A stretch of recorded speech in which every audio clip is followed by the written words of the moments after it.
Hello, good morning everyone. So, nakaka 5 days na tong ref na to sa amin. It's LG Smart Inverter Compressor.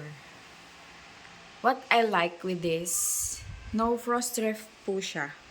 So, 5 days na siya pero let's open. Yan, hindi po siya nagyayelo. Yan o, walang ref, walang ice, pero matigas. Tsaka, legit na no frost.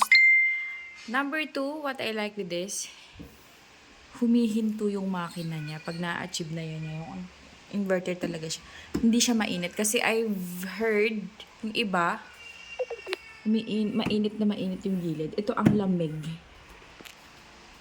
Ayan. Tapos, number 3, hindi siya maingay. Di ba yung ref maingay? Wala. Parang wala lang talaga. Di ba? Tingnan nyo. Yan, baka narinig yung electric pa namin. Pero wala talaga siyang ingay. So, good choice, good decision. Kasi may nakita po kami dun sa mall, yung Econavi ba yun? Nasa 24,000 yung price niya. Same lang ng laki niya. Pero hindi siya matte yun color. Black ito. Yung klase ng design niya. Elegant. Yan. Tapos, spacious siya. At saka, ayun, mura lang. Nasa 21 lang po siya. Pero, parang mas okay siya. Kasi, no, naka-smart.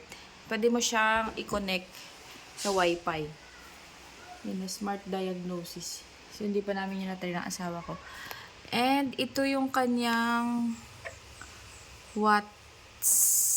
Yan. Mababa lang din yung watts niya. Mag-start sa 80. Tapos, naka-minimum kami. Ngayon, kasi walang laman. Wala siyang laman. Importante lang talaga sa amin is may yellow. Yan. So, kakatuwa to siyang rep na to. Tapos, matibay yung design niya. Maganda yung design niya.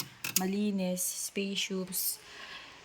And, yun. Yung iba kasi, yung paggawaan ng ice, parang ang nipis ng, ito kasi, titwist mo lang siyang ganyan. Pero, quality. This is Korea brand.